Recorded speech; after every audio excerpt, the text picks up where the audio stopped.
Good morning, good afternoon, maybe even good evening for you. If you're on the other side of the world, it's probably an evening. Started a little bit early this morning. I'm so excited for this step of the process. And before I begin, I'm going to change my ISO so that you see something a bit lighter with my tiger here. So hopefully, yeah, that's pretty good. That looks really accurate to what I'm seeing as far as the light on the painting. And I think that's what's most important, is what I see on my phone and my other screens is pretty accurate to what I'm seeing on the actual painting.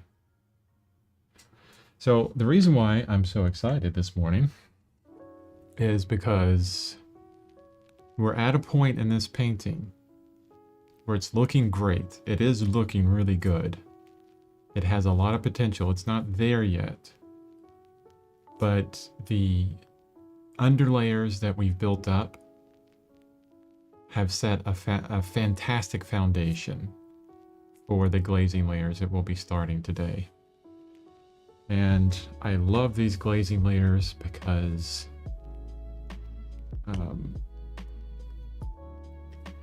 really it's like easy. Super easy. And the reason why it's so easy is because, you know, we've done so much work to get to this point. It started, you know, over a month ago with the digital painting that I began. And before then, I mean, we started with, you know, this design process. We had an idea, and the idea began with the perseverance that we see from tigers in the wild, because they're only successful about 4% of the time when they hunt. And we wanted to illustrate this idea of perseverance. And what we're trying to capture is this kind of intensity in this tiger. This idea that, you know, they're going to go and do and try and keep trying no matter what. You know, do the best that they can. And how that can apply to our lives as well. Because, yeah, you know, a tiger needs to eat. They're going to do it anyways because they have to eat, right? But there is a false kind of idea here. Many individuals would probably argue with that. Well, a tiger has to eat, so they're going to do it regardless. But what we're talking about and how it translates to us is our dreams. Like if someone told you that, hey, you have this dream that you're starting or that you're trying, but you're only going to be successful. You only have a 4% chance to be successful in your dream. Would you do it? And I would hope that most people's reply, because I know my reply would be, heck yes. Because 4% is better than nothing. Because if you don't try, it's absolute zero at the beginning. So this is where we started, with this idea of this painting, to illustrate perseverance and to hopefully try and communicate that to others in some way. And that was over a month ago. We got our composition laid out after the idea was formulated within the design process, and you can see those downloads within the resources in my Gumroad. See the link in the description for that. It's only $1 for like 52 days of downloads and resources. We went through a whole composition course that took about 6 or 7 days to go through. And then we began working up the tiger digitally. And that's the reference that you see here on the top right of your screen is the digital version of this tiger. And now we're taking that digital version into the real world, into traditional oil painting. And we worked that up. I showed you how to, grid out the digital painting, put the grid on the canvas, draw out the entirety of the composition. And then a fantastic way to actually check your drawing to get absolute concrete, objective feedback on the accuracy of your drawing, which is, one of the most fantastic ways to learn drawing, is to use the methods that I created so you can get objective feedback. Because so often you don't understand where your drawing mistakes happened, and you ask others and you say, hey, something looks kind of off from this, and I'm not sure why. And then others will just kind of give you a subjective answer because they don't understand exactly either.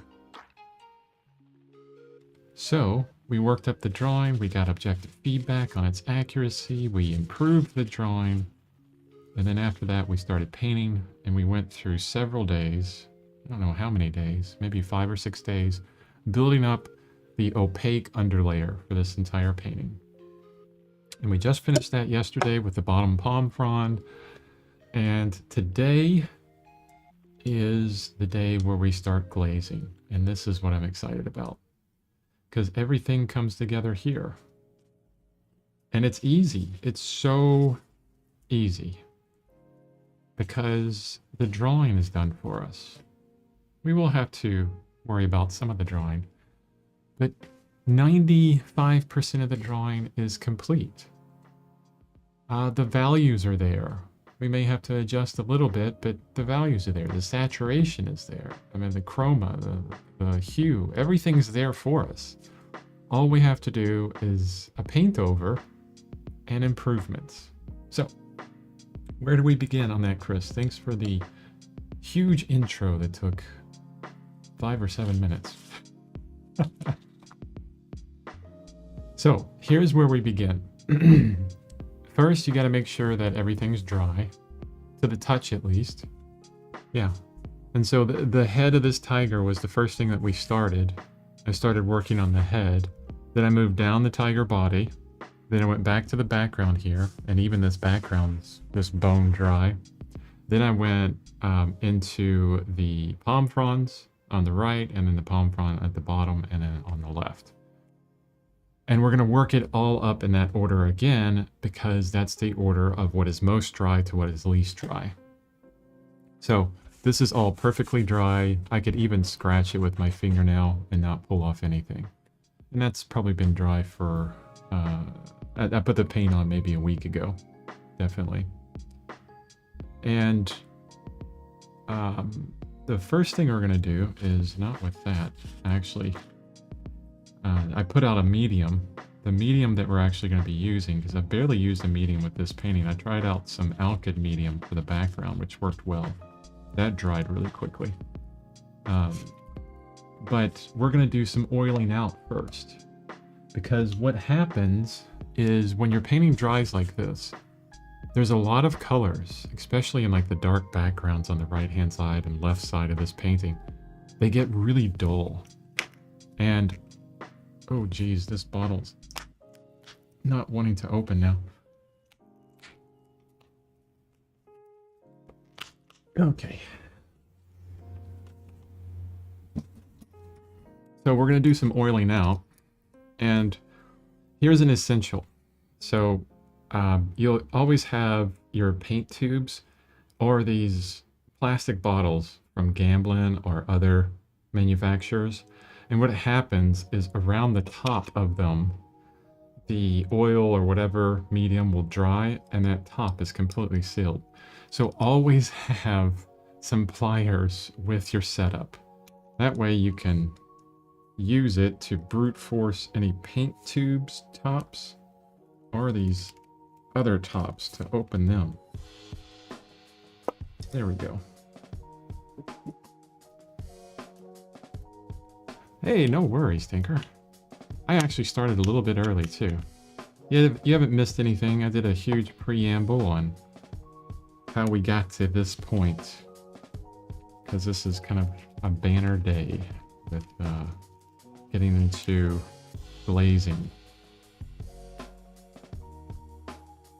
Alright, so I finally got that darn top off. And what I'm going to do is, this is a very fluid medium. It's a refined linseed oil. I can't put it on my palette. I don't have a cup to put it in. I really don't need one. I only have a little bit left in this bottle. So I'm going to just dip my brush in there. And I'm going to get, you know, maybe a brush full. But before I even did that, the one thing that I knew that I wanted to work on was a small piece of the tiger's head. So it's going to be the top of the head, probably the, actually, you know, we'll probably work on the eyes. We'll go into the darker areas and we'll start in here. And hopefully you can see this. But I'm revealing with this, with the oiling out, like all these bright colors. Oh my gosh, it looks so amazing. All these bright colors are coming back out. Wow. I mean, you think the painting's bright until you oil it out again, and it's just, yeah, it's like Christmas. It's just fantastic. Like you just got your best toy in the mail or something. Like you've won $100, or you put on a coat that you haven't worn in a year and you found $100 inside of it. That's just amazing looking.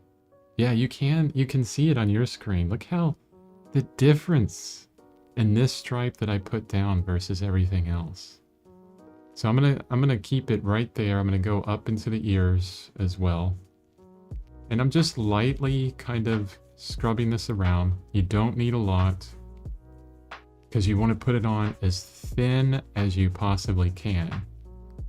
And this is a bigger brush for me. It's a number 6 Monarch brush. It's a synthetic brush.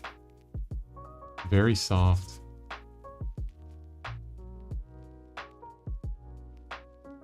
Just one brush load will cover a huge area. So you have to, you know, with mileage, once you do this more often, you'll understand how much your brush, like one brush, would cover. Now, I'm not going to do the entire painting. I'm only going to oil out in the places where I plan to work. And I don't plan to go beyond this whole section. I'm going to take my time with this one section. And I'm going to pull out, with my paper towel, I'm squeezing out all of the remaining oil within this brush. And then I'm going to go back in and thin it out even more if I can.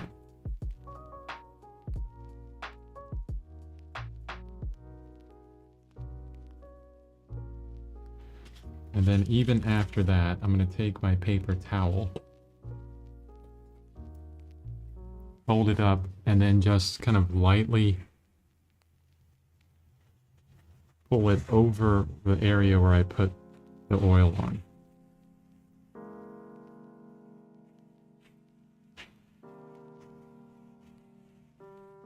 Now it's easy to do that with a paper towel. You can see like some of it came off. It's fine, you know, not a big deal. You're not, as long as it's dry to the touch, you're not going to move the painting around that much.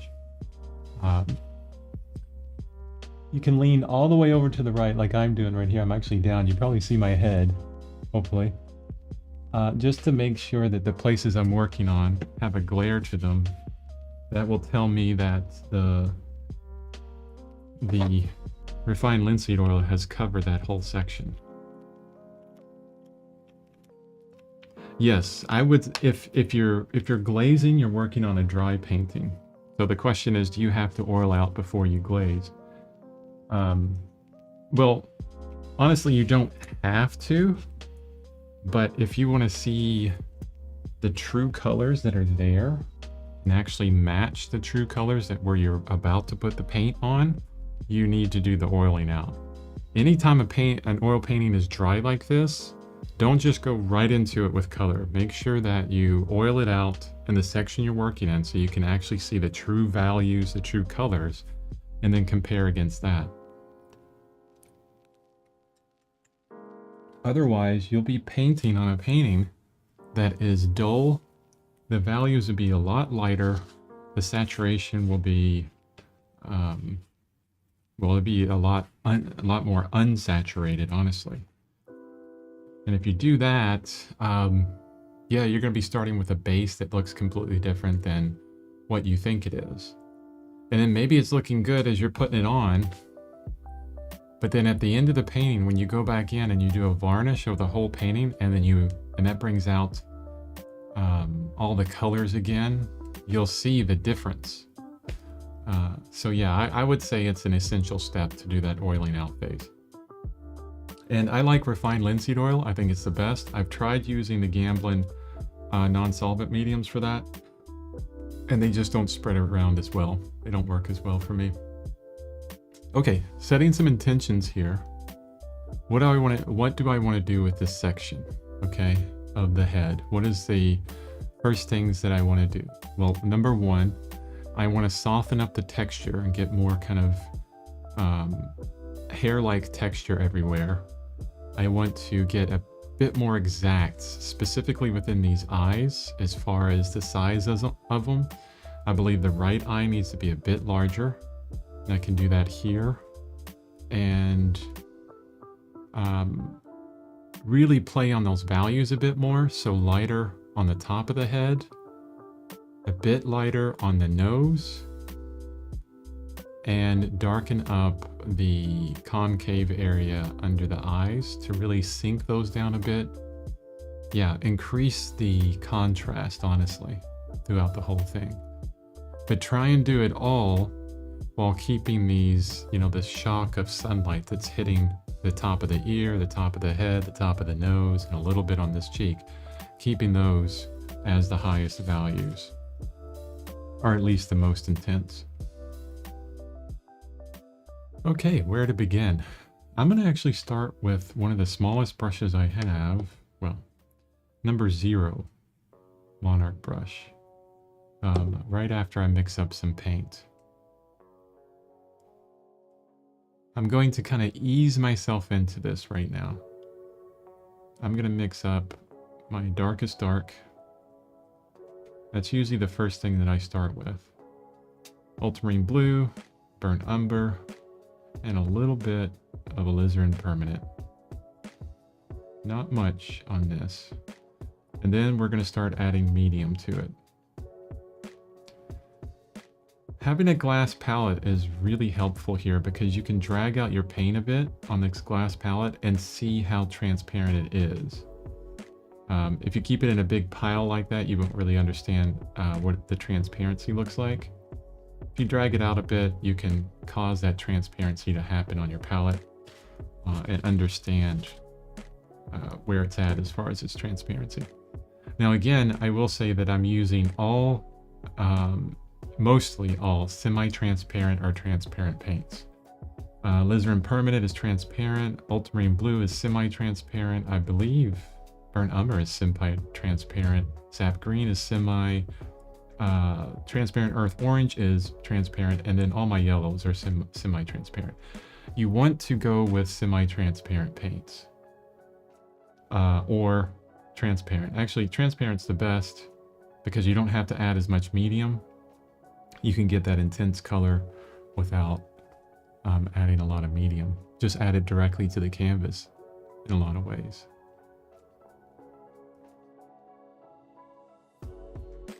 So kind of tentatively just testing out some strokes here.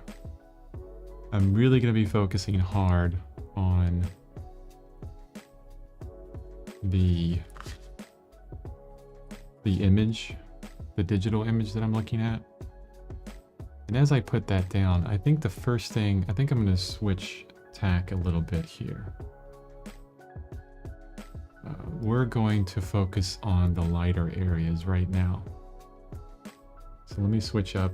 I'm going to create the only non-semi-transparent or transparent paint on my palette is my titanium white that is opaque. And you want to be really careful with your opaque paints, especially white. And I could probably illustrate this right now, because what I want to do is I want to lighten up this, the tiger's left eyebrow up there. I want to lighten that up. And it's a fairly white area, okay? But I don't want it to be just straight white. What I want to do is add a lot of coloration to it. This is really important. Glazing is all about adding color. And usually when you add white, it's not called glazing, it's called scumbling.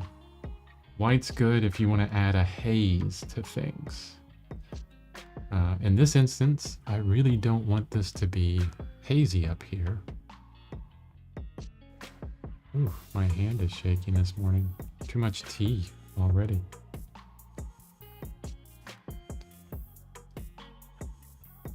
So this is going on a little bit more opaque than most of the other mixtures that I'm going to make up. Just really taking my time. This is going to be a slow process. I'm going to have a lot of fun with it. Adjusting this color for different warmths, like in different places. Maybe I'll bring in a pink over here. Bring it to orange in some way. This is where it's going to be a lot of fun to play around with color.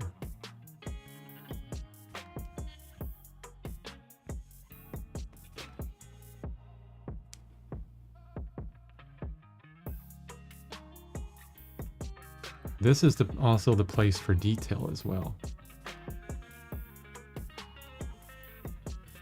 So what we want to do is we don't want to cover up all the work that we've already done. You know, the purpose of glazing is not to cover up, it's to enhance and use what's down there already.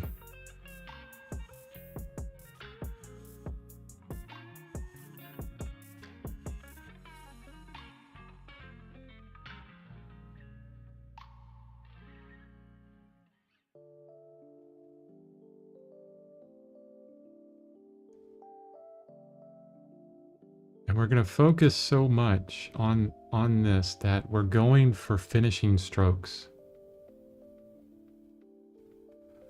I'm going for everything I put down now that I won't ever have to touch again. That's the idea.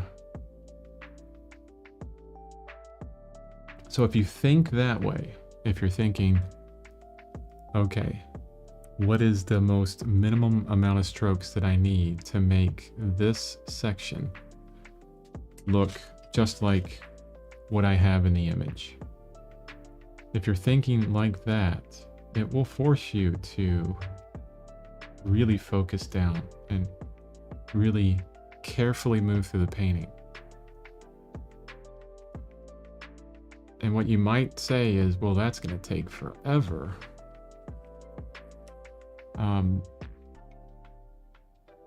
Most likely not. Where true speed in art comes from is not moving your arm and hand really fast. Where true speed comes from is accuracy. And I'm sure most of you watching this are familiar with gesture drawing, like with figures. And one of the first things that most artists do, I know I did, when you are faced with gestures, is you go in there and you start just, moving your hand around, just going crazy on your drawing, trying to get as much in as you can. But then you'll watch this artist to your left or right, and they're just taking their time.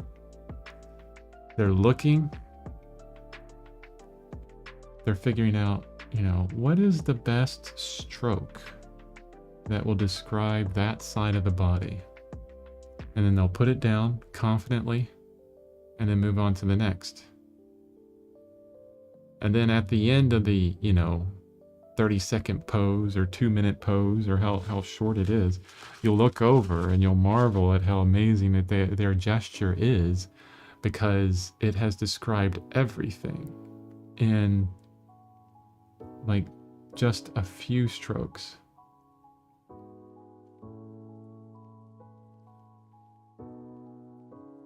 I can't say that I've reached that point yet on a lot of paintings.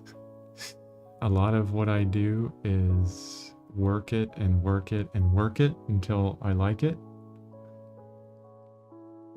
It's a reason why a lot of people love John Singer Sargent, is we look at his work and it looks effortless. You know, he put those strokes down and they worked and he left them there. Okay, the one thing you have to know about John Singer Sargent though is some of those paintings he painted like over like 20 times. You know, because he couldn't get those strokes right, because it was important to him that it looked effortless at the end. It doesn't make it bad, just a better understanding of how he painted. Now, as far as my paint mixtures are concerned, I'm all over the place right now. I'm looking at these little sections of the painting, and I'm changing my color very often. And why do I do that? I do that because I want to bring a lot of life into this. Like, I've already added some teal in the shadows, and I want some more of that. Especially right under this brow, there's a lot of teal here, and I can lighten it up a bit as well.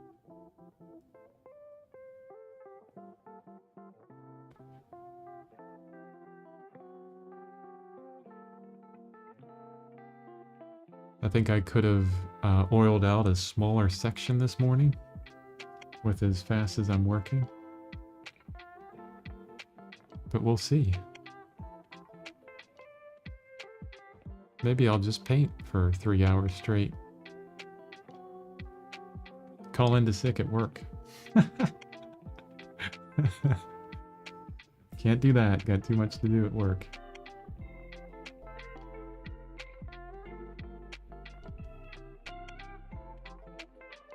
Getting a good combination of gray tones here and intense color.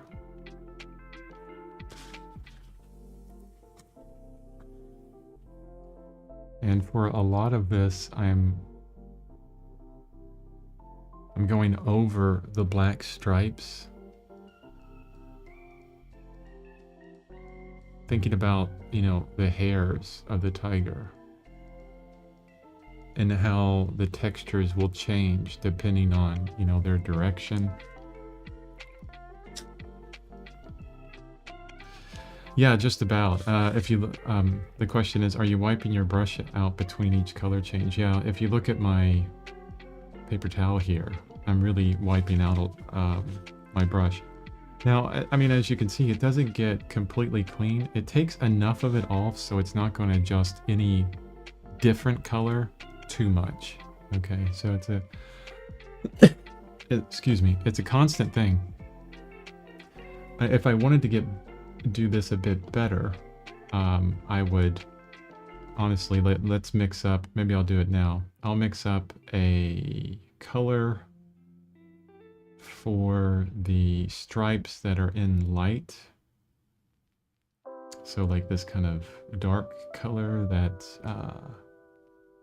is getting a little bit lighter. Let's bring some yellow into it. That's gonna make it a little bit green. So let's add a tiny bit of white.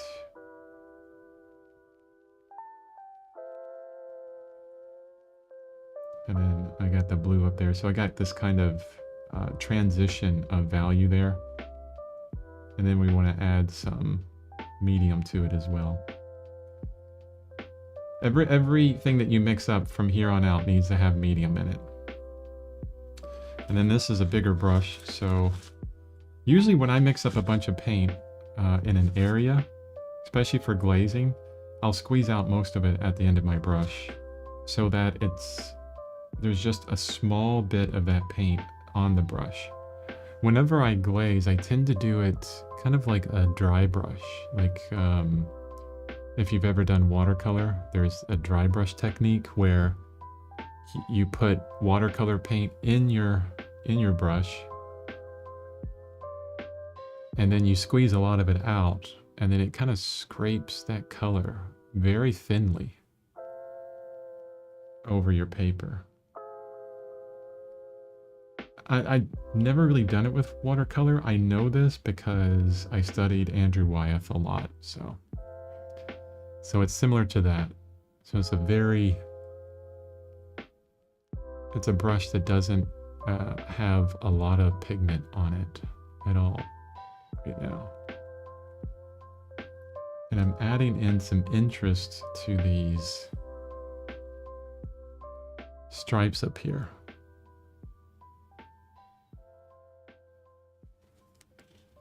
Thinking about texture the whole time. The one thing I also like doing, like I will wipe out my brush completely, or as much as I can on my paper towel, not get any more paint, and just go in here and just move the paint around carefully.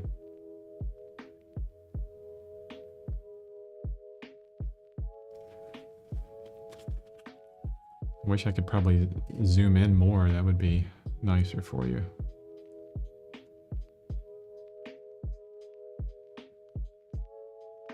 Let me know if I need to zoom in anymore.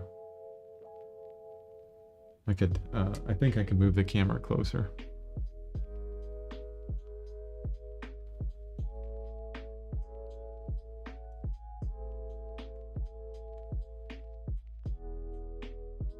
Never trying to cover up completely what's down there.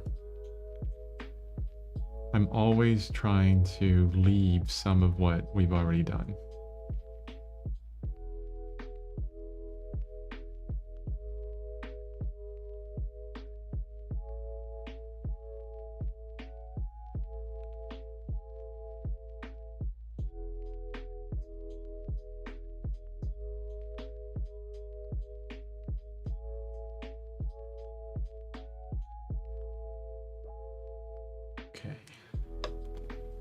Alright, I'm going to take my super small brush into this dark color, really dark color.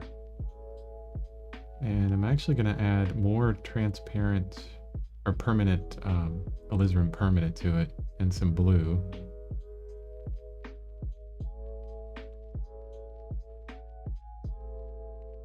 One of the darkest darks you can get is through glazing.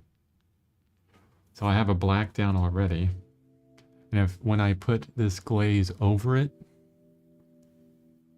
it will get even more darker. And I add, here's a tip for color temperature. Now, let me answer this question first. Do you have a brush for darks and another brush for lights, or is there enough medium to make it easier to wipe out the brush? I would like to say that I always keep the brushes separate, but you know, I have this one tiny brush I'm using right now. Maybe I have another one in my big pile of brushes, which I should have, honestly. Hold on.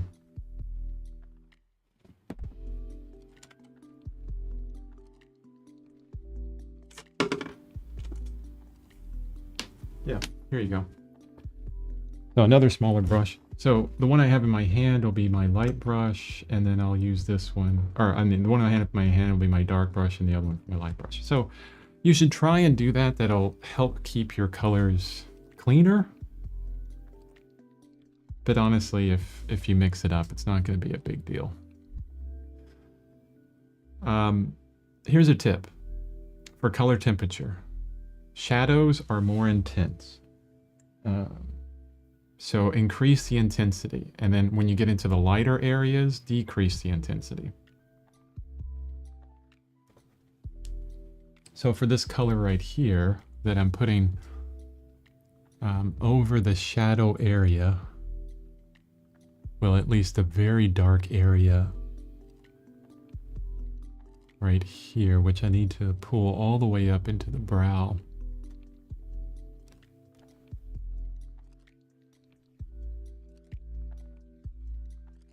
I added in a lot more alizarin permanent.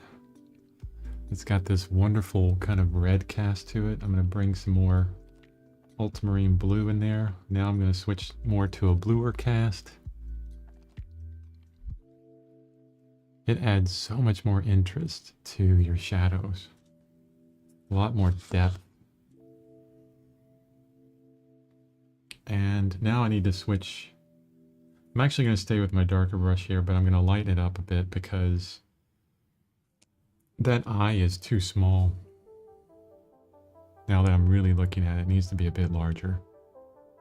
Because it's, you know, if I look at the left eye and I do like a physical measurement of it, this one is much too small.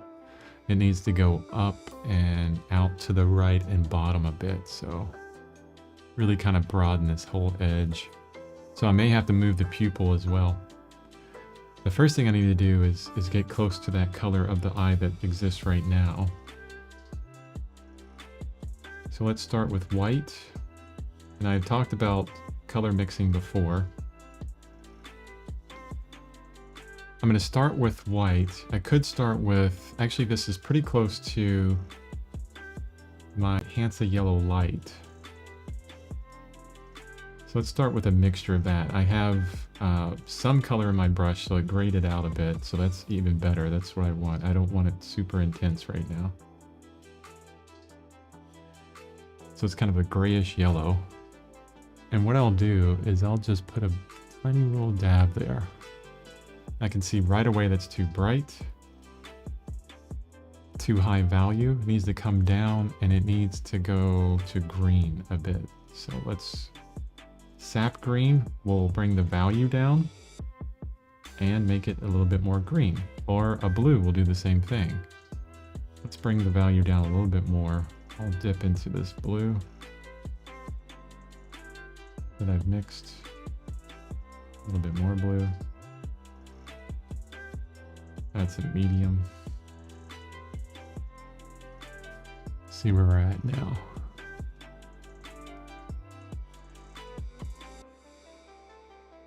Yeah, value still needs to come down.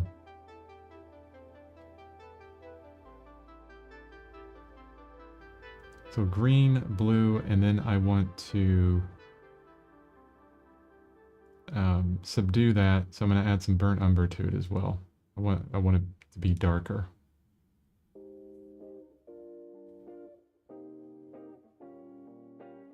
Now that could be really close. Yeah, that's got it.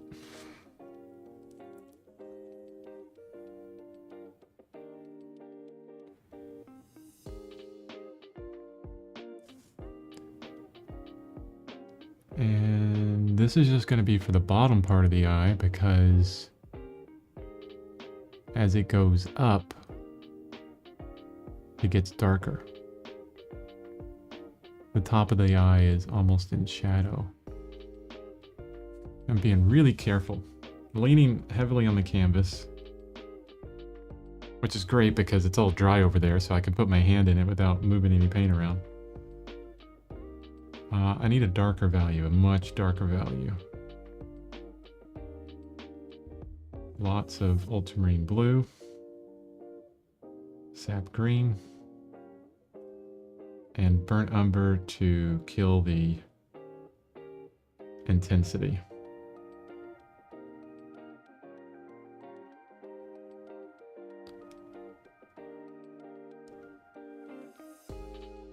Hey Gumption, good morning. The glazing really makes it dark. Yeah, the glazing will change the values. You can always make some adjustments of that with maybe some burnt umber or anything else. Oh, I'm sorry, with some white. I don't know why I said burnt umber. You can bring in some of your semi-transparent yellows.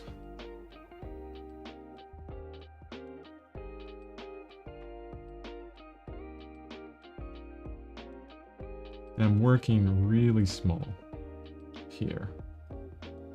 So sorry if there's a lot that you can't see.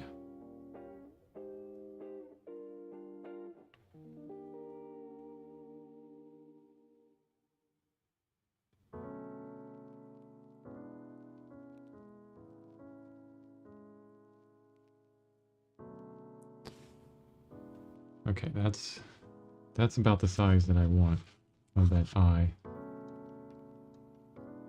But I need a much darker mixture.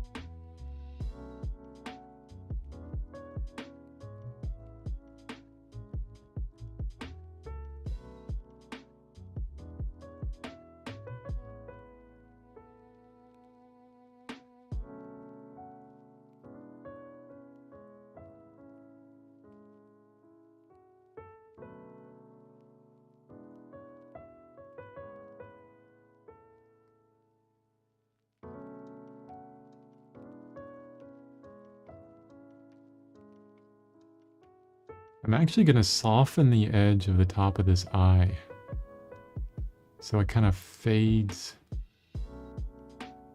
into that, kind of like the dark eyeshadow of the tiger.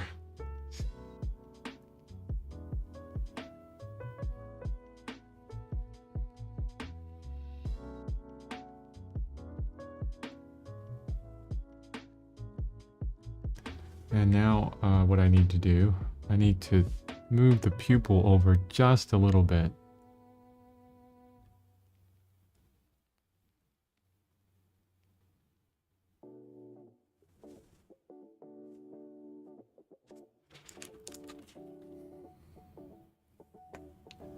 And now I'm going to try and bring some intensity into this. Just some little daubs of kind of like speckles of green. Intense green.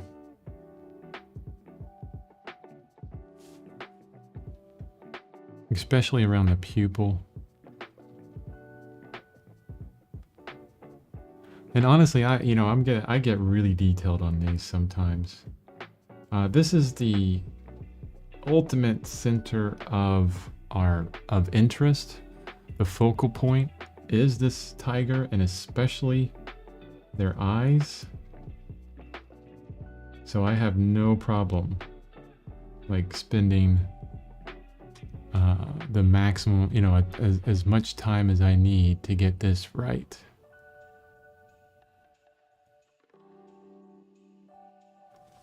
The further you move away from your focal point, the faster you can work.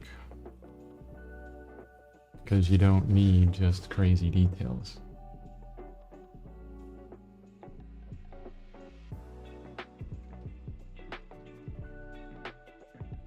What I love about glazing is, you put something in the wrong place, just a little bit, and it is really super easy to adjust. It doesn't take much to move that paint around. It's going to stay wet for hours and hours.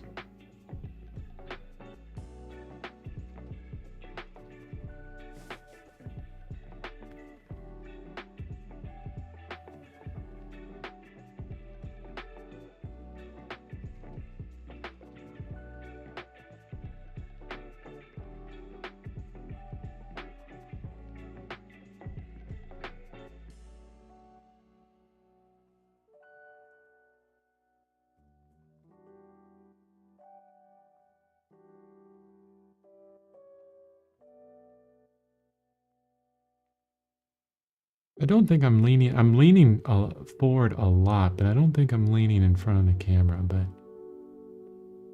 if you see my big head in the way, we'll have to deal with it for right now, because what's really important is that I get this right.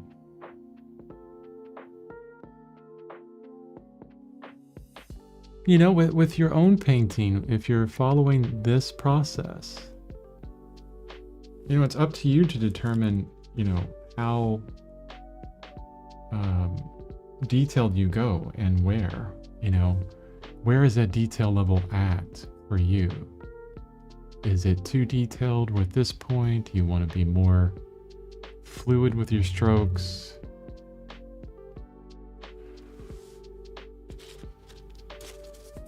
Oh, the question is, what medium are you using? So I'm using Gamblin's solvent-free gel medium because I'm working on a vertical palette. I also have the Gamblin solvent-free fluid medium, but honestly, it's a bit too sticky for me, and it doesn't stay. It doesn't stay on a vertical palette. So, and thank you for letting me know that I'm not in front of the camera. I appreciate that. Now I want to sharpen that edge of the eyeliner up here.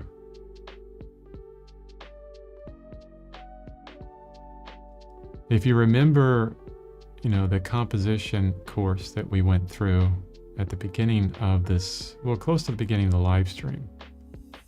Or maybe not. I can't remember. It could be a while ago. One of the compositional principles that we talked about was edges and center of interest. Your focal point should have the sharpest edges, or I could say it a different way. Another tool that you can use to attract attention to your focal point is to use sharp edges.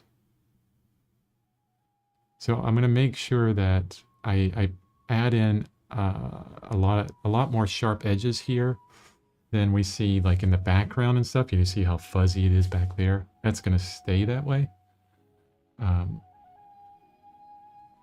But also these sharp edges have to describe the form as well. So we're dealing with tiger hairs. So we want that to come through also.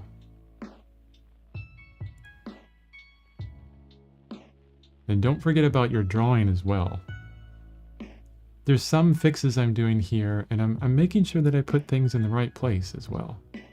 Drawing will always be part of this. It's a lot easier right now because, you know, 90% of this painting is already done.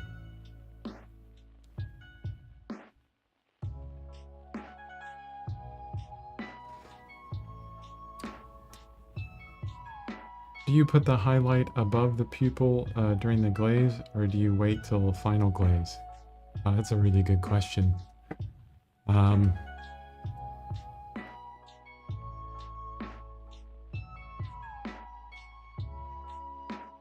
Really, I could do it at any time.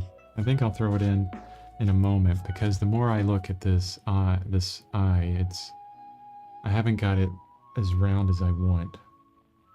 Let me fix that this roundness, and then I'm gonna add that highlight in. Have to mix up a similar value that I need.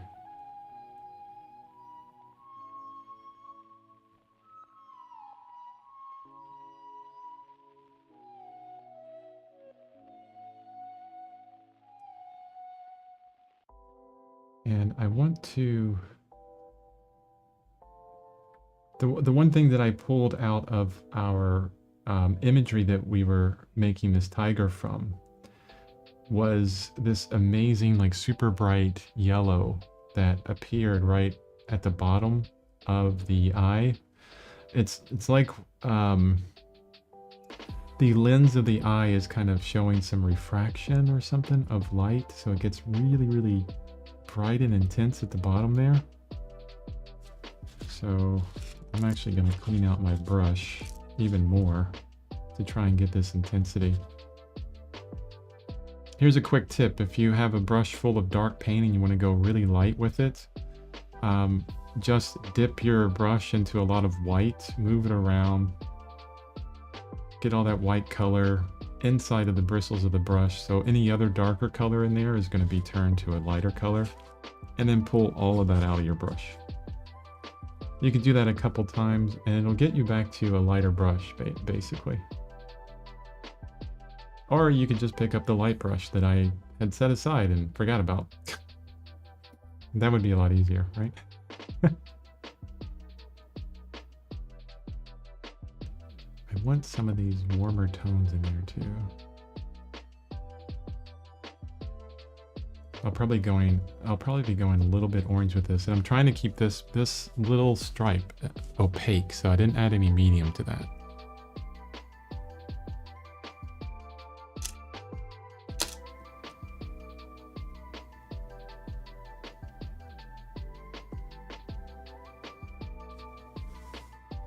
Another benefit of oiling out is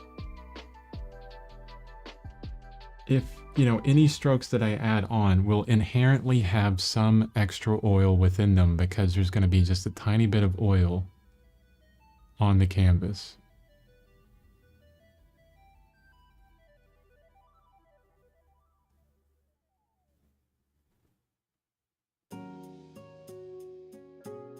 So that will make sure that they dry a little bit slower and keep the paint layers as strong as possible.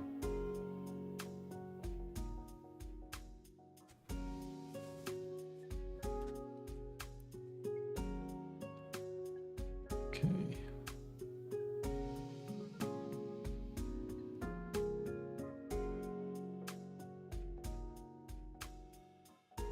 I'm really going crazy with this eye. I mean, honestly, I don't think anybody is going to see what I'm seeing right here. But I'll see it, so...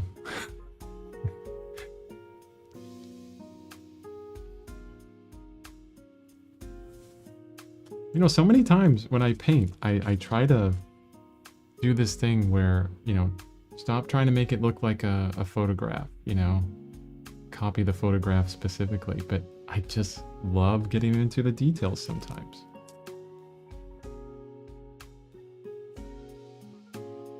And I'm justifying it because it's in the center of interest. Now, if you guys see me get into details later on in the painting that's not even anywhere close to the center of interest, then you can call me out. You can say, hey, that's not the center of interest. You don't want people to look at the background tree and not the tiger, right?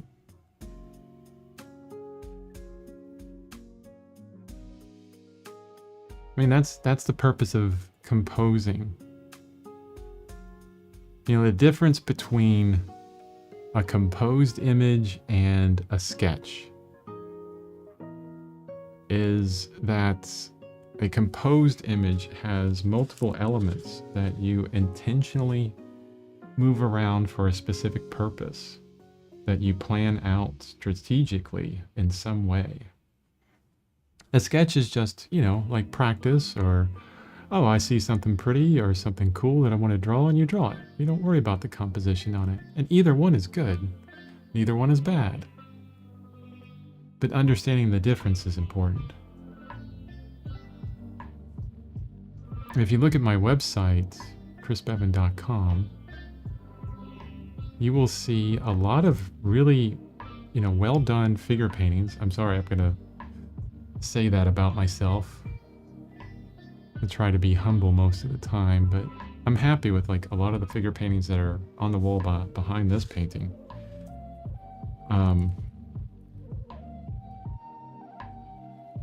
But they would be classified as sketches and not composed paintings because it's just a figure on gray, you know? There's not really composition to that.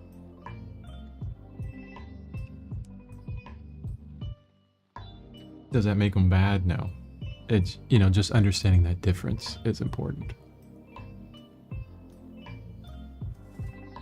Okay. Gonna bring that darker blue down a bit. Yeah, the shape of these eyes are so important. I need to get this right. The last thing I want is for someone to come and look at this painting or see it online and go, Hey, that's a pretty painting, but the tiger's cross-eyed. Oh, that would be the worst.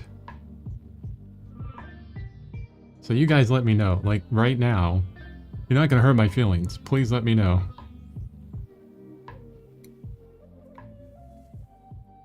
Because anything you say, like, hey, that doesn't look right in this area, I'm not gonna sit there and go, oh, you don't know what you're talking about.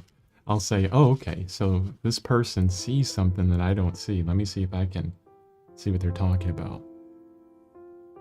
Thinker, you've helped me out tremendously throughout this entire length of this process by seeing things that I'm not seeing. And adding more teal.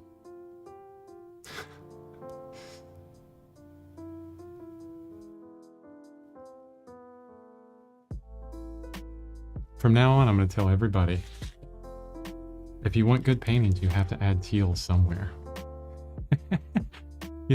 Your paintings are no good unless they have teal in them. All right, I'm going to step back real quick.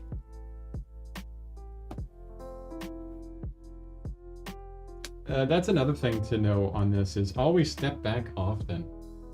Really get away from your painting. Another thing you can do is take a photo of it real quick on your phone. That's a wonderful way to kind of get away from it and see it with fresh eyes, basically. The pupil of the left eye needs to be enlarged a stroke. Yeah, you're dead on there. That's true. Okay. Once I get to that one, I'll have to remember that.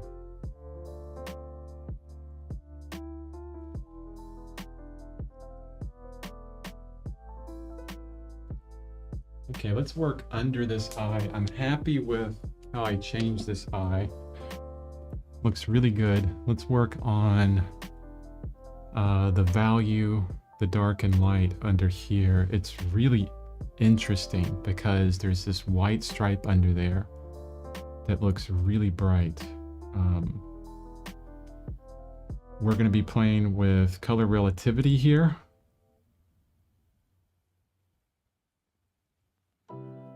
So we'll be working in subtle transitions of grays. I need to bring white in for that. Although I just totally killed that dark pile by picking up too much white. It's so easy to do.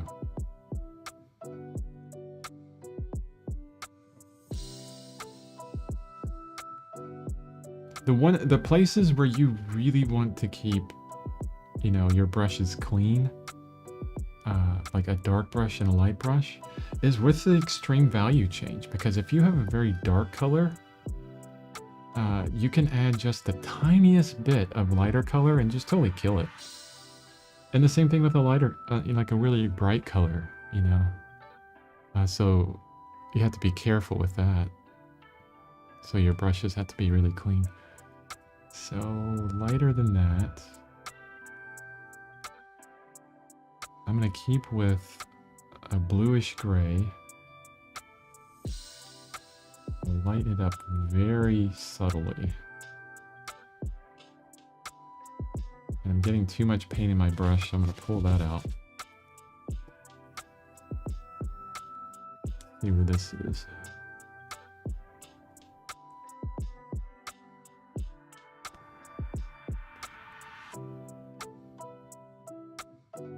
That could be good, but unfortunately, there's a dark stripe under here that is obscured, and I need that. I need this dark stripe under this eye in order to inform the lighter stripe above it. It's all about relativity. If you can't really tell where you're at unless what's around it is somewhat close. You know, it's kind of like some chicken and the egg on there, where, you know, which comes first, the background or the foreground. I would say within that, you know, try not to go for extreme perfection at the beginning. Understand that there's going to be some trial and error there. So I could put that gray down and then put the black down and see if if I was off on the gray. But in this instance, I know that I could reach this black color a lot easier. This super dark color, it's not, I keep saying black, but it's not black. I don't use black. But if I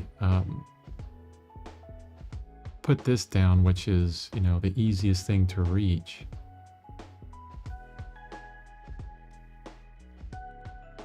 I'm keeping myself away from errors, basically.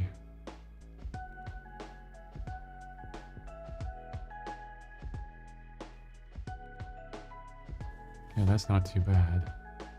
And now that I put that down, I think the gray under the eye can still come up a little bit in value. Maybe. Maybe.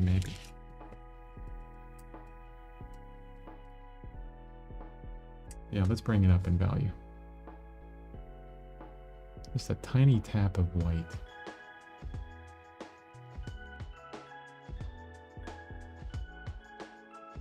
I'm going to bring some medium into this.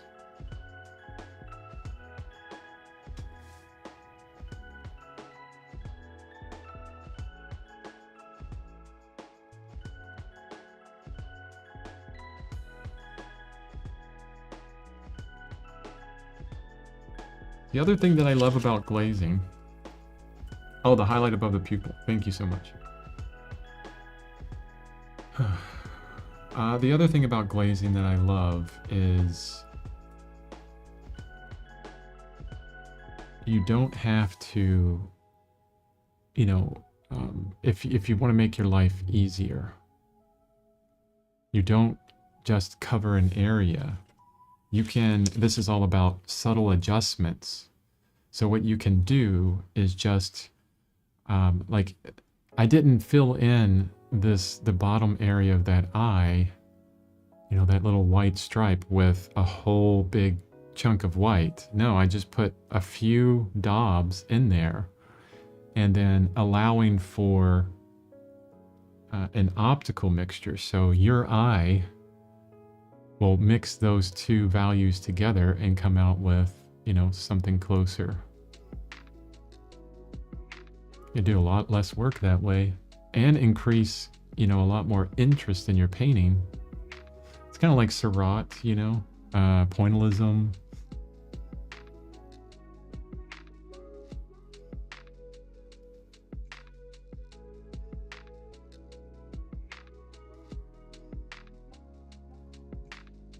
And every stroke you put down, think about the form as well.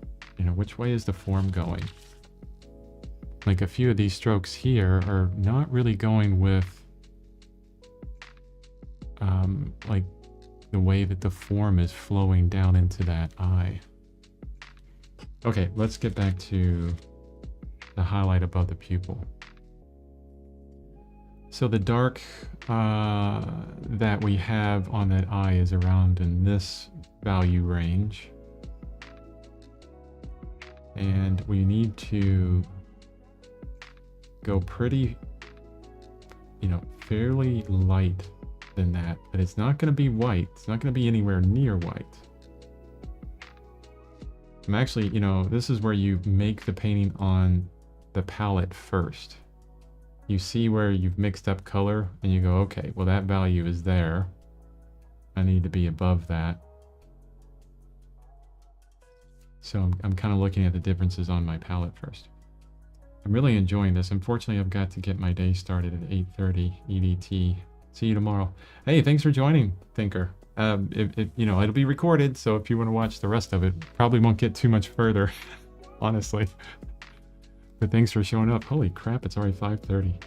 Wow, that's been an hour? It seems like 2 minutes ago.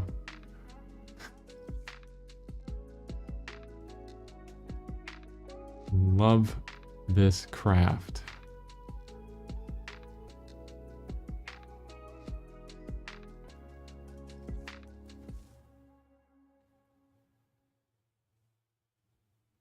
And the sad thing about that, which I just put down, is I don't like the direction of it.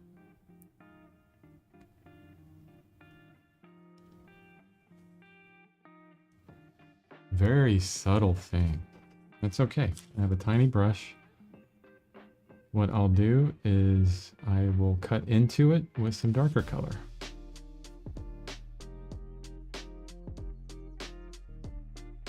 Very subtly.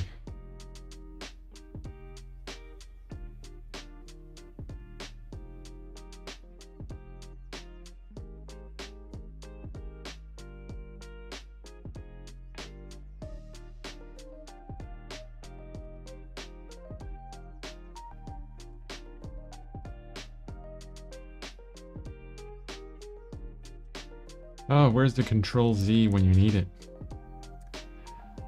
Where did I get my vertical palette? I actually made this. I wish it wasn't an easy thing, honestly.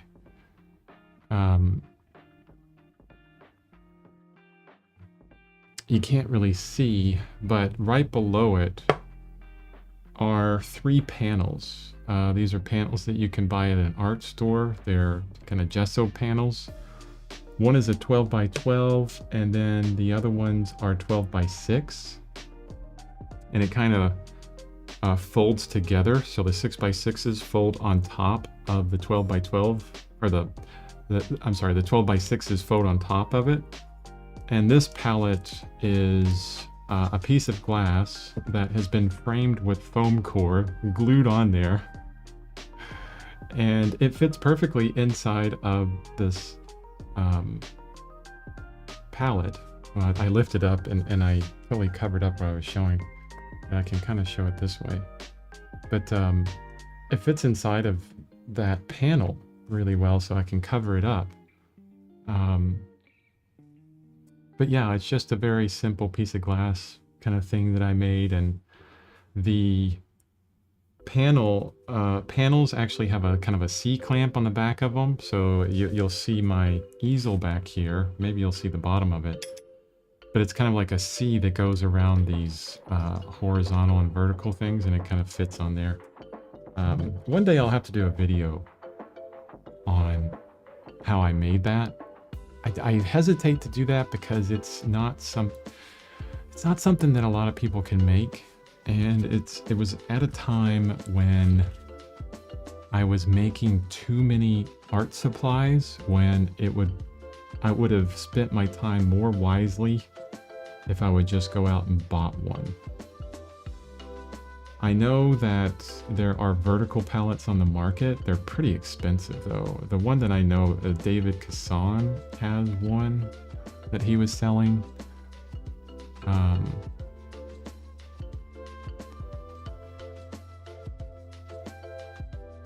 Most of the artists that I see don't work on a vertical palette, honestly. And I think it's a little bit more difficult, but it's one of those things you just kind of get used to it.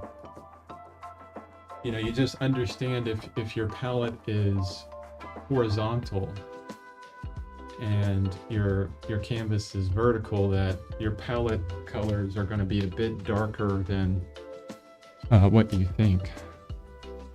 So understanding that kind of value change. I stood back there real quick so I could see the highlight on the eye, see if it looked good. I like it. Looks good.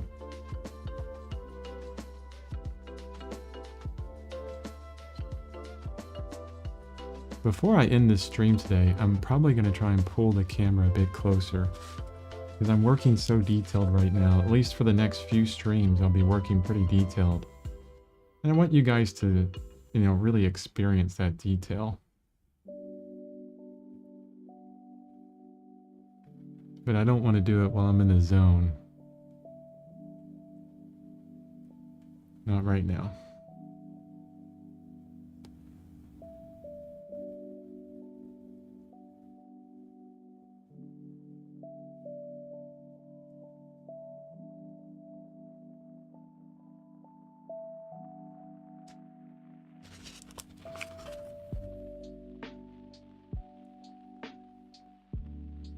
Yeah, I was talking with an artist maybe a month or so ago.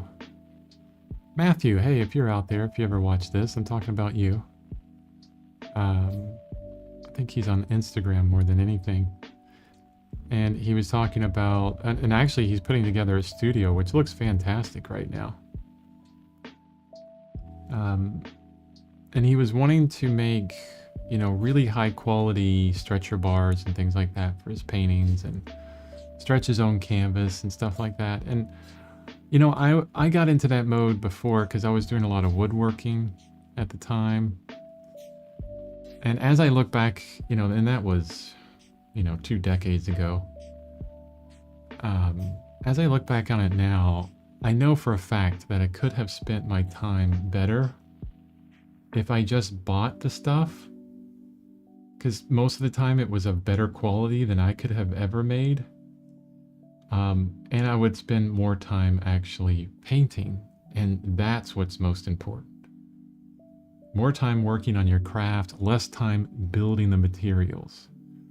You know, that's, you know, as the Pareto principle, the 80-20. You know, let other people do things that they're super skilled at. Don't do everything yourself. Figure out things that you can cut down, you can stop doing, so that it gives you more time to really focus on what is more beneficial for you moving forward. And in that instance, you know, thinking about it now, if I had to do it over again, I would just go out and buy stuff, and I would work harder on drawing and value and making paintings, selling paintings.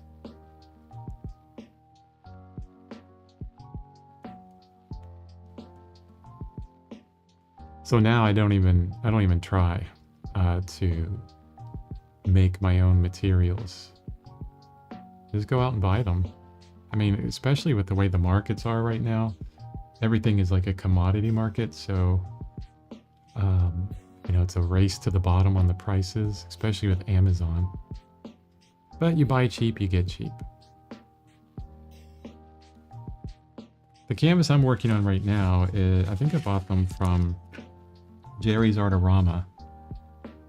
They're called the Edge canvas or something like that.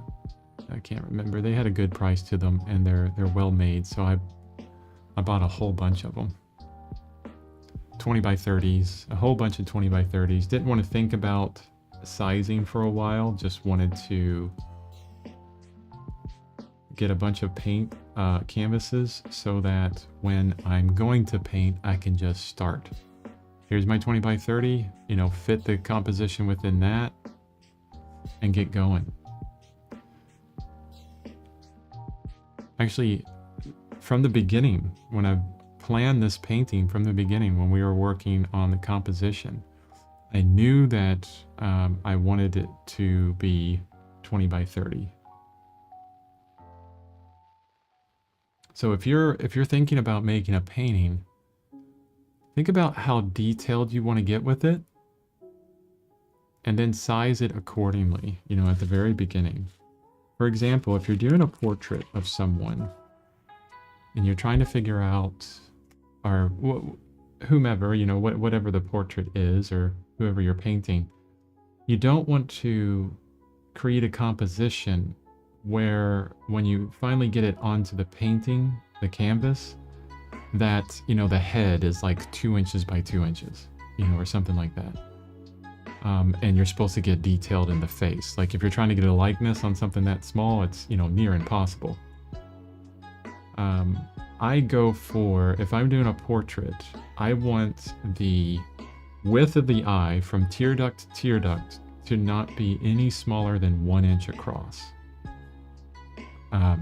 Anything smaller than that, and you know, you don't worry about the likeness. It's gonna be too hard to grab because it's just too small of a painting. So size really matters in that instance, you know, plan your paintings accordingly.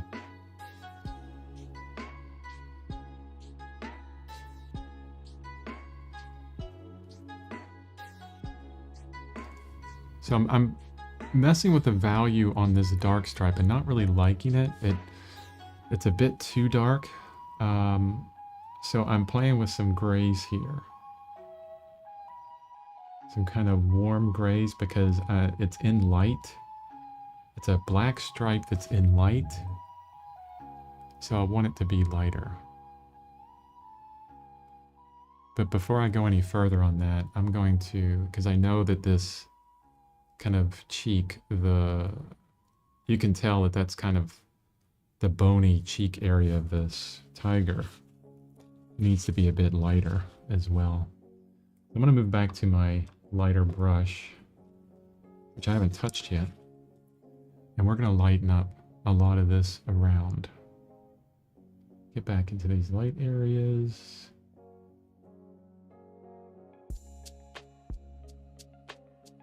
I love my transparent earth orange, especially with this tiger. It's going to work really well. It's a transparent paint, so it's going to look nice. Although I'm lightening it up with some semi-transparent paint, so I need to add medium to that.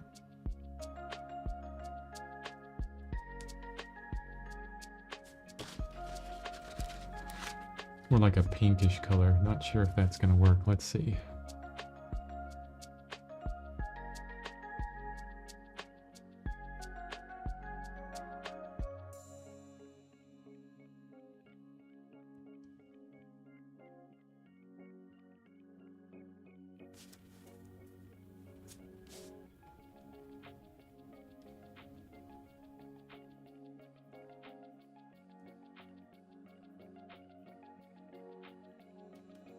Now, if you were here in my studio and you could see me, what you would see is my head is flipping back and forth constantly from my reference to my painting.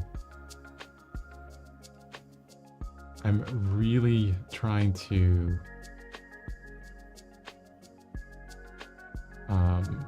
duplicate what I created digitally, because I really like the way it looks digitally, especially when I'm looking at it here on my iPad. I'm loving the way it's looking right now. So I'm thinking, you know, what is the value that I'm putting down? What's the value of this color? And then I'm also thinking about, you know, this is hair that I'm illustrating. Which way are the hair follicles going? How can I use that to describe the curve of this form even more?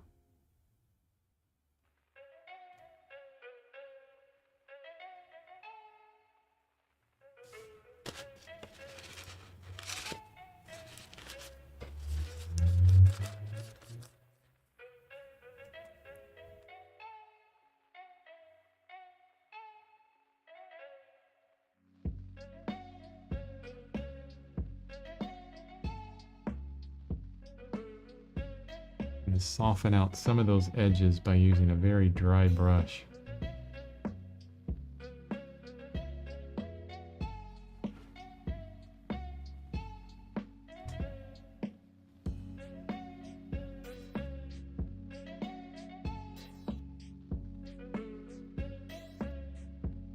I also need to be careful that I don't get too bright with that. Like this is the brightest I can get, or like the lightest I can get, because we have sunlight hitting the tiger, and that should be the brightest area.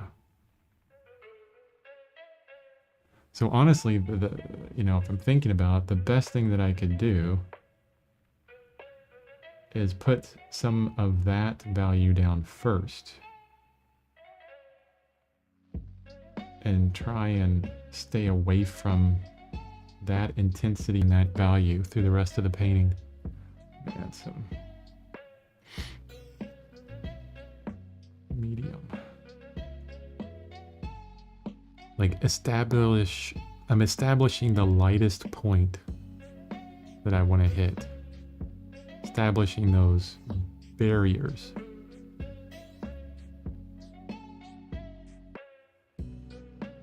Like, okay, that's the lightest light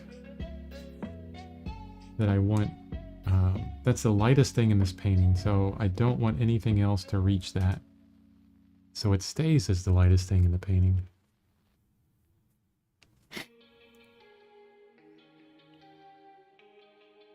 Actually, I'm looking at this stripe now, and the drawing of it is actually off from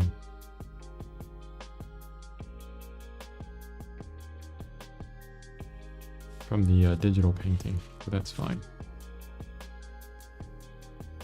In this stage, we can fix all kinds of things.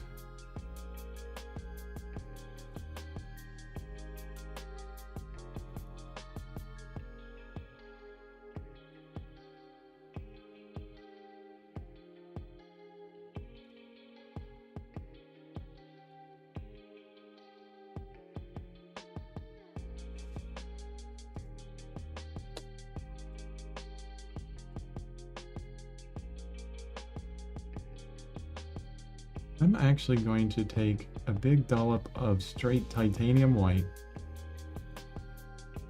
and I'm going to reach that value right here. I'm just going to put it right here.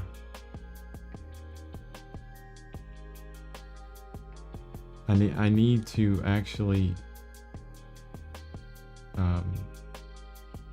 get to the point in my palette, and this is kind of a dangerous place to be, where you're putting down the lightest color that you could ever reach. And why is that dangerous? Because if you've already reached that threshold where you can't get any lighter than the white that you just put down, if there's someplace else in the painting where it really needs to go lighter, well, you don't have that ability with paint. It's, you know, we have a limitation on value.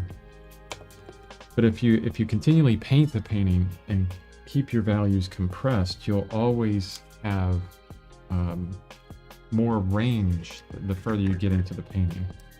You'll have that extra oomph that you can bring out. And that's why I'm putting that white down. I think it's at a point now where I can hit that super highlight of the sun, you know, hitting the tiger right there. And then plan other things accordingly.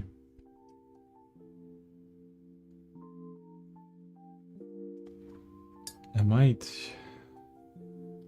think I'm going to do the same thing with the nose.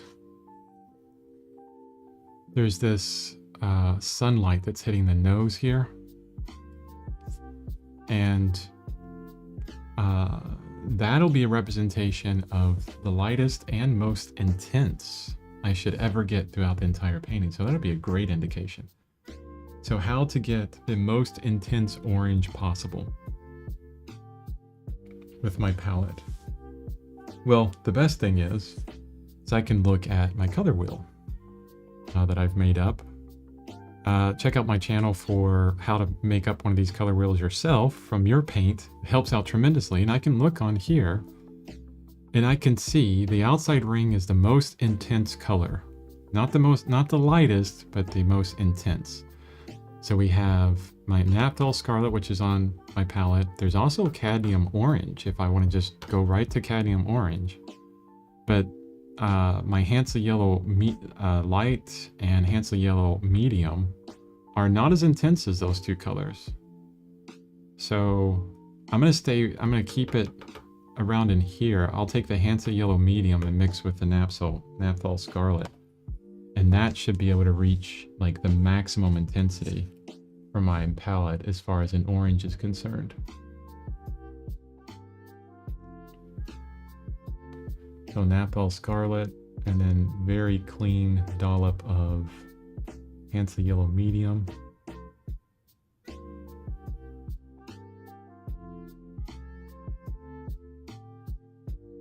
And this will be the most intense orange I can make.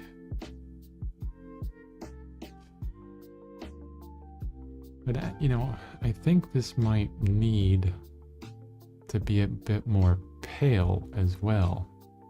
Yeah, I think it does. When I look at the painting, the digital painting, it's intense. Well, no, it's not super intense.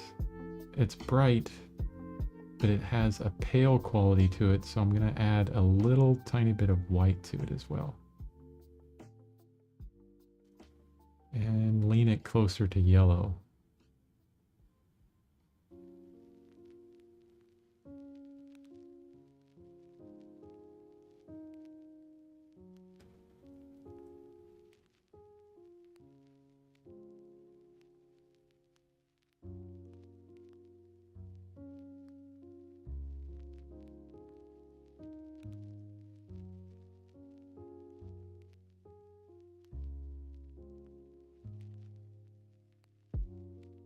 One thing I really love is I believe I did a color dodge to make this digitally. This kind of burn of sunlight on the nose. And the great thing about color dodge is we'll get really intense and closer to white in the center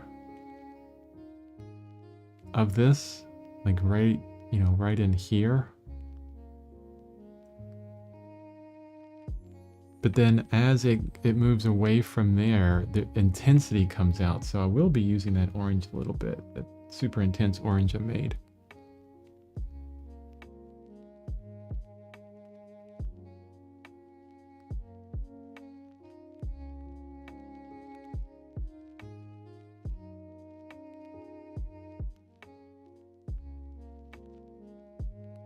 Ooh, I'm gonna get a headache from moving my head back and forth so much. Usually my reference is to the left and a bit closer to what I'm painting on. Because of the live stream setup, I have to change that. So I have to move my head a lot further.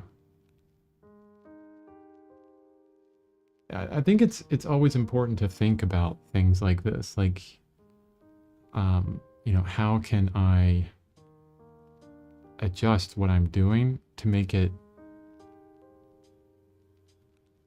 even easier to facilitate better paintings. I see so many artists from the past, they're like, yeah, I'll just start a painting, and they'll just throw a painting on an easel that's,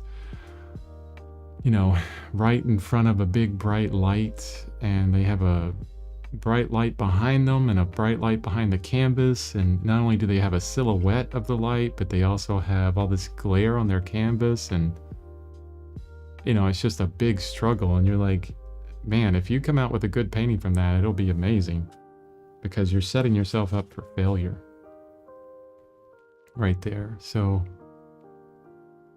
recognizing all these little things that can help you make a better painting or detract away from it is important.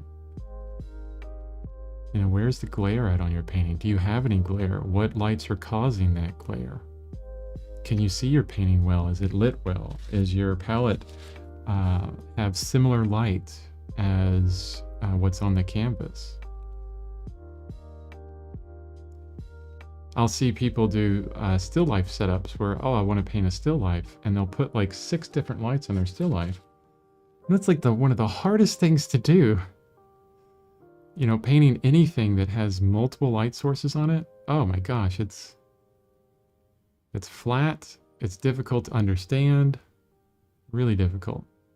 Unless you want to do that. I mean, if you want to be like a Pearlstein, figurative artist, and just love those multiple shadows that are cast everywhere. You can do that. It's just going to take you some time to build up the skill. Now, this might be too intense, but that's fine. We can go back on subsequent layers if we need to drop that intensity. If it's not intense enough, then we can darken up or lower the intensity of whatever's around it.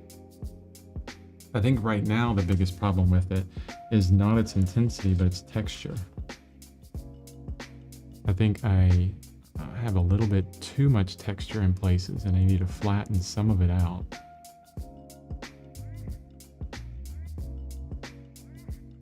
So I'm just taking a dry brush and moving the paint around that's on the canvas.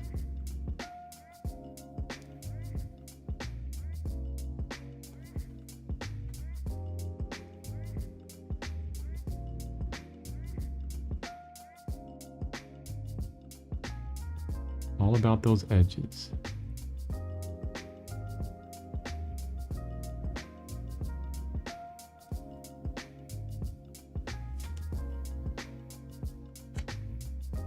Yeah, don't be afraid to get your finger in there if you need to.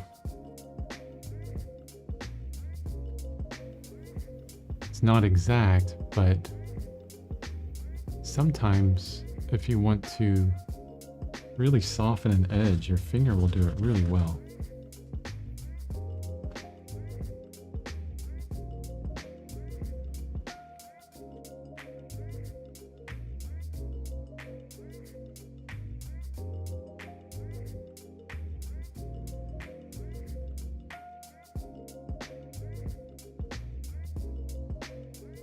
Okay, I think I've established really the darkest dark, the lightest light, the most intense, and the least intense. Hey Josh, what's up? Love the logo. That looks really good. You're gonna have to make me a logo. How many layers do you tend to work with? Do you set a limit on the number of layers you'll put on a painting before you declare it done by your own constraints? That's a good question. Most of the paintings that I've done are one glazing layer. There's been a couple, actually the one that I won Best in Show in recently. There was about 5 or 6 glazing layers on that. My self-portrait that I did, it's called Pear Tree. I barely even did a glazing layer on that. It was all just, initial layer only. It really depends on what I want to achieve. The more layers you put on there of glazes, the softer things will get. I work in these splotches of color and I like the texture. So for a lot of times I want to keep that texture, so I'll keep those layers to maybe 1 or 2 max. Yeah. But if you do it right, the more layers you put on there, the more depth you'll create as well. So yeah, it really depends on what you want to end up with, what you want to create at the end.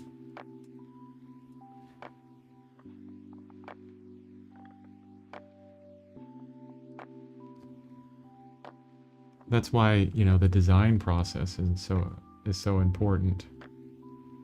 Which, by the way, if you're interested in how to design your painting, how to compose your painting, and how to do it in such a way so that you have a much higher percentage of coming out with a very successful painting that could move an audience, I would suggest that you check out some of the previous live streams. We go through the composition course that I do in this live stream, and the very beginning, the very first thing that we did with this tiger painting was come up with an idea and then go through the design process on it.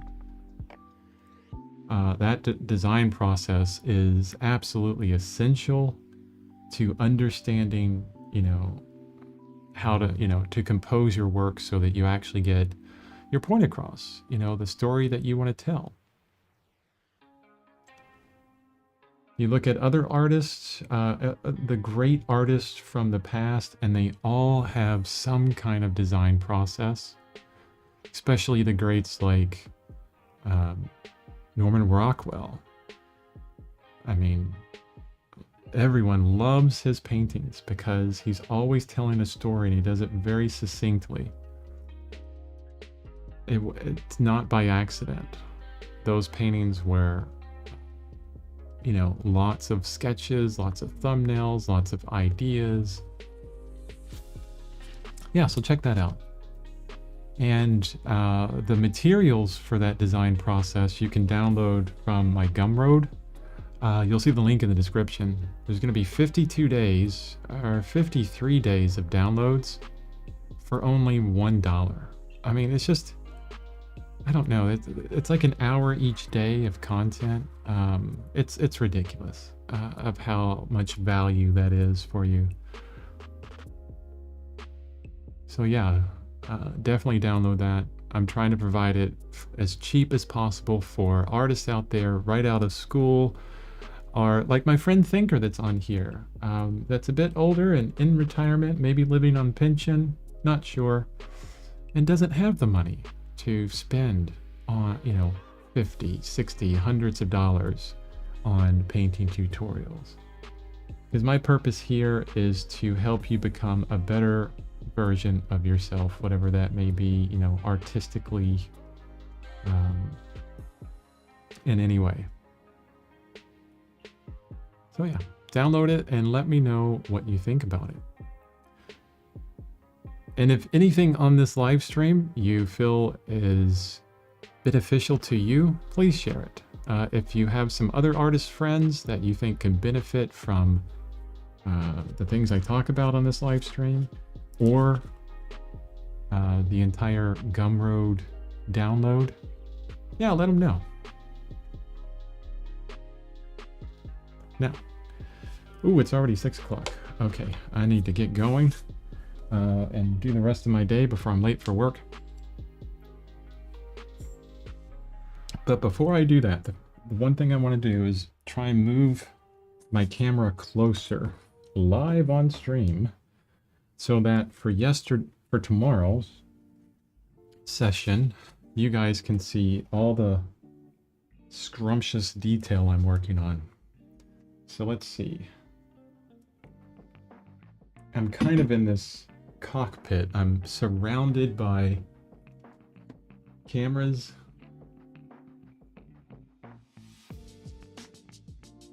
Let's see if I can get a bit closer. Even closer than that. Not sure. All right, we're gonna go on a ride here with the camera. I have to position it in between my light and everything.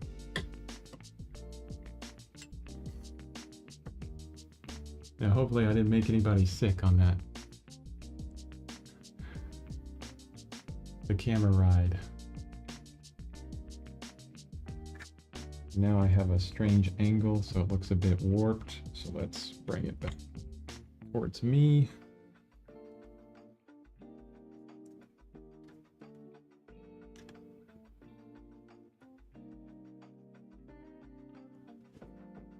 Yeah, that's looking pretty good.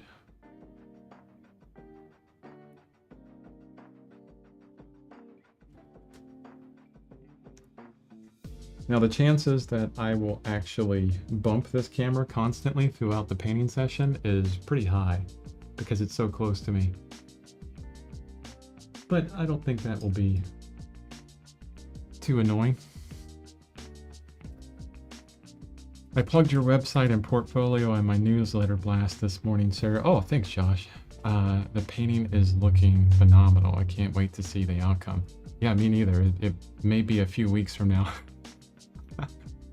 But I am really, really happy with it. And especially the digital. The digital looks really good too. Tooting my own horn here. But there you go.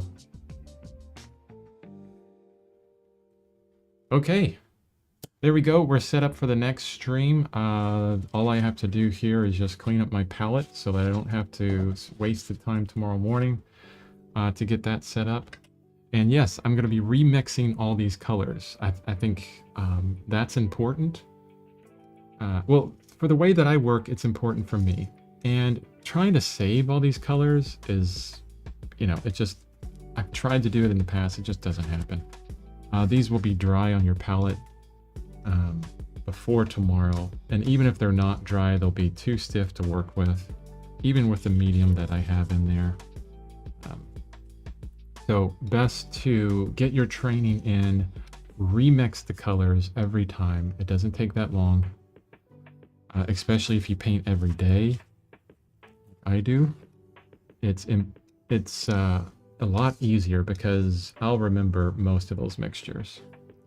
And if I don't remember them, I just look on the canvas and I see them right there. And another reason why glass palette is awesome. Look, that's clean. Took like, what, 10 seconds to clean my palette? Done. And then I can fold it up into my awesome palette holder here. The next thing I'll do is I'm going to clean up my brushes just a little bit and then put them in my brush soak so I don't have to clean them before tomorrow's session. I just pull them out and they're ready to go. Yeah. It's always good to save time on the setup and the takedown. That way you can spend more time painting. All right, that's it for today. I can't wait to get back to the painting, and I will see you guys tomorrow.